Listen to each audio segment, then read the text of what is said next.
La bande dessinée, c'est quoi dans le monde actuel? Ça sert à quelque chose? C'est quoi? C'est difficile de répondre à une telle question.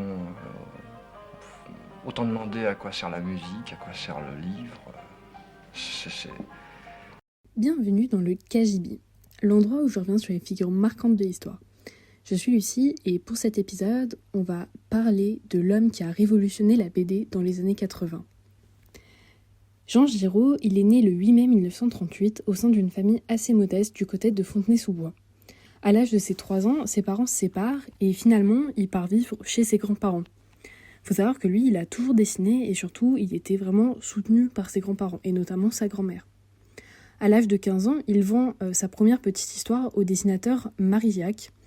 L'année d'après, il entame sa formation technique à l'École supérieure des arts appliqués du Perret, à Paris, où en fait il y étudie pendant 2 ans. Il rejoint sa mère au Mexique en 1956 et il séjourne pendant 8 mois. Et en fait, il tira une grande inspiration de ce séjour dans ses futurs projets. À 18 ans, il publie ses premières illustrations pour des publicités, la mode ou encore la décoration. Entre février et juillet 1956, il publie dans le mensuel Far West une bande dessinée intitulée Frank et Jérémy. Alors il faut savoir que cette expérience, elle le conforte vraiment dans l'idée qu'il est fait pour la bande dessinée et pour le dessin en général. Pendant sa jeunesse, il collabore et apprend beaucoup de grands dessinateurs comme Giger et Jean-Claude Mézières, qu'il a rencontrés notamment aux Beaux-Arts. Ces expériences, elles lui permettent de rentrer rapidement dans le monde de l'illustration. En 1963, Jean-Michel Charlier, qui était en fait le directeur de la revue Pilote à l'époque, se tourne vers Giraud pour illustrer son nouveau western, Blueberry. À ce moment-là, il commence à signer ses planches avec le nom de Gir, et il s'éloigne assez rapidement des styles traditionnels en employant des hachures pour modeler les reliefs et les visages, ou encore la façon dont il découpe les planches. Jean Giraud il utilisera aussi beaucoup d'autres noms, comme Mobius, à partir de 1963 dans les numéros d'Harakiri. Il tient son pseudonyme du ruban à une seule face théorisé par Auguste Ferdinand Mobius, qui était en fait un mathématicien allemand. En 1858, Auguste Ferdinand décrit une surface compacte dont le bord est homéomorphe à un cercle. Autrement dit, il décrit une surface qui ne possède qu'une seule face, contrairement à un ruban donc classique qui en possède deux. Et en fait, cette surface-là, elle a la particularité d'être réglée et non orientable. Donc en fait, cette nouvelle signature, elle s'inaugure aussi avec un nouveau style qui se tourne vers l'humour, le fantastique, mais surtout la science-fiction. En parallèle, il développe une sorte de méthode d'apprentissage qui, lui, est unique. En gros, il réussit à enregistrer à l'aide de sa mémoire visuelle des milliers de photos et de dessins qui ont déjà été faits, et il les recycle sous forme de détails pour n'importe quelle occasion, et c'est ce qui fait vraiment son style assez unique. Et la bande dessinée a une sacrée vitalité aussi. Ah oui. En France, il y a eu un renouveau extraordinaire. En 5 ans, il y a toute une nouvelle génération de dessinateurs qui sont arrivés, qui sont extrêmement intéressants. Je suis étonné qu'il n'y ait pas des pages entières de journaux couvertes de ça, parce que c'est des événements. Dans les années 1960-1970, la bande dessinée elle connaît une véritable transformation. Elle a été longtemps considérée comme un simple divertissement pour les enfants, mais elle devient peu à peu un moyen d'expression artistique et surtout critique. En Europe, les grands magazines belges comme Spirou ou Tintin dominent encore le paysage, tandis qu'en France, des revues comme Pilote font émerger une nouvelle génération d'auteurs qui renouvellent les thèmes et les styles. Les récits y gagnent en maturité et s'adressent de plus en plus à un public d'adolescents ou d'adultes, explorant donc la satire, la science-fiction, la société contemporaine. Aux États-Unis, Marvel révolutionne les comics avec des super-héros plus humains et plus complexes. Tandis que certains mouvements underground, comme celui de Robert Crumb, ils rejettent totalement la censure et abordent des sujets provocateurs qui sont liés à une contre-culture. Dans ce contexte, Jean Giraud il joue un rôle assez déterminant dans le changement d'audience. Avec Blueberry, il attire déjà un lectorat qui est plus mûr, avec l'idée d'un réalisme narratif et graphique aussi inédit. Puis, sous le nom de Mobius, il explore des univers qui sont oniriques et philosophiques, comme dans Arzac ou Le Garage Hermétique. Son travail, en fait, brouille les frontières entre art, science-fiction et introspection, ce qui contribue à faire de la bande dessinée un art adulte et artistique, non plus qu'enfantin.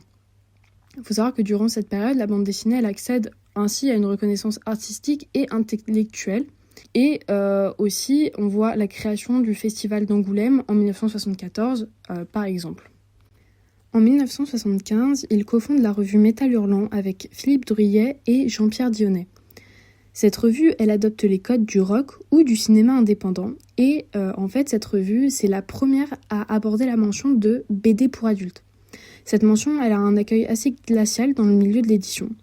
Par exemple, Françoise Verny, ancienne éditrice chez Grasset, dit « Nous allons vous laisser vous amuser, mais le jour où nous déciderons de vous écraser, nous vous écraserons. » Dans le tout premier numéro de Métal Hurlant, on y découvre en fait l'univers d'Arzac, un chevalier qui chevauche un ptérodactyle blafard qui vit des aventures muettes. Avec le muet, il choisit de laisser le lecteur deviner, mais aussi de comprendre l'histoire comme il ou elle le souhaite. Cela lui permet aussi de s'ouvrir à un plus grand lectorat, qui à ce moment est très suivi par les francophones, mais on retrouve aussi l'Espagne, l'Allemagne ou encore l'Italie. Métal Hurlant, le nom ne dira peut-être pas grand-chose aux plus jeunes, mais cette revue culte de tous les amateurs de bande dessinée pour adultes est née il y a tout juste 30 ans. Aujourd'hui, un livre est consacré à cette aventure intense et brève. Le magazine a disparu dès 1987, mais il a été un formidable tremplin pour des dessinateurs aujourd'hui mondialement connus. Jean-Jacques Perrot et Éric Janet. Les pionniers de l'époque s'appellent Philippe Drouillet et Jean Giraud, alias Moebius. En 1975, avec quelques amis, ils fondent une revue trimestrielle. Son titre à lui seul est un manifeste, c'est Métal Hurlant. Donc il faut savoir que son style a inspiré beaucoup de grands noms du cinéma dans l'élaboration d'un univers fantastique ou encore pour ses personnages. Et donc pour illustrer ça, je vais vous donner 2-3 exemples qui restent connus, mais qui je trouve restent toujours surprenants. Ça commence dans les années 1970 où il collabore avec Ridley Scott et l'aide à réfléchir aux planches et au monde d'Alien. On le retient comme celui qui a inspiré les costumes. Dans les années 1980, il fait les storyboards pour René Laloux dans son film Les Maîtres du Temps et il est aussi connu pour avoir participé au film Le Cinquième Élément. En 1982, Hayao Miyazaki se lance dans la bande dessinée et dessine Nausicaa. En 1984, elle est adaptée en long métrage, donc Nausicaa de la vallée du vent. Et on y retrouve vraiment l'influence de Moebius, mais surtout d'Arzac, avec les traits, l'univers qui est décrit, l'appareil volant qui ressemble à une Raymond, ou encore tout simplement dans le personnage. Par exemple, l'une des scènes du long métrage ressemble, ou est plutôt un clin d'œil à la première scène d'Arzac, parce que l'animal volant tourne autour d'une architecture à la fois naturelle et artificielle. En 1992, Miyazaki confirme l'hommage à Moebius en dessinant le ptérodactyle volant en y ajoutant la mention donc d'Arzac. L'auteur de ces costumes et de ces engins, Jean Giraud alias Moebius, habite une ferme à côté de Romorantin, autant dire à des années-lumière de Tronne. Et oui, les studios Walt Disney, pourtant riches de dizaines de dessinateurs, ont fait appel à un Français. La chose en soi est un événement. J'ai été accueilli comme une espèce de vedette exotique, c'était vraiment sympa, vraiment rigolo. D'autre part, le contact proprement dit avec les studios Disney, c'est une énorme entreprise, c'est quelque chose de complètement dément. Mais sur le plan du travail, alors là, il n'y a pas de vedette, il y a un travail d'équipe super efficace. Un travail efficace, un ordinateur de choc, le résultat, un film qui démontre à lui seul l'avenir du dessin animé électronique. Qui pourrait encore en douter après ces images? Finalement, en 1997, il fonde sa propre maison d'édition avec sa femme Isabelle.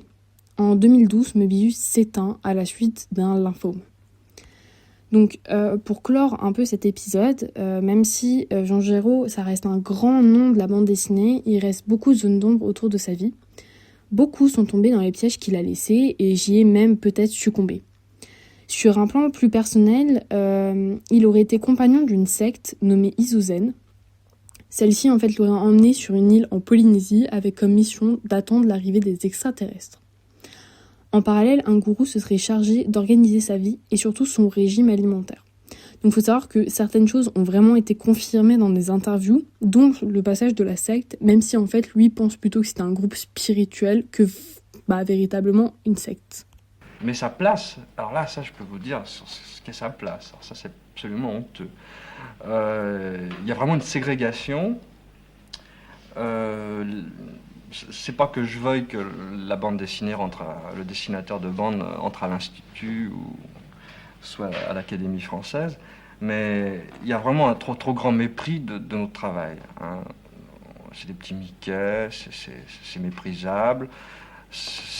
En plus, on est maintenant dans un ghetto, dans le ghetto de la littérature enfantine, réellement, et la bande en a souffert pendant des années. Elle en sort maintenant. C'est pas qu'on ne veuille pas travailler pour les enfants, mais on ne veut pas être contraint de travailler que pour les enfants.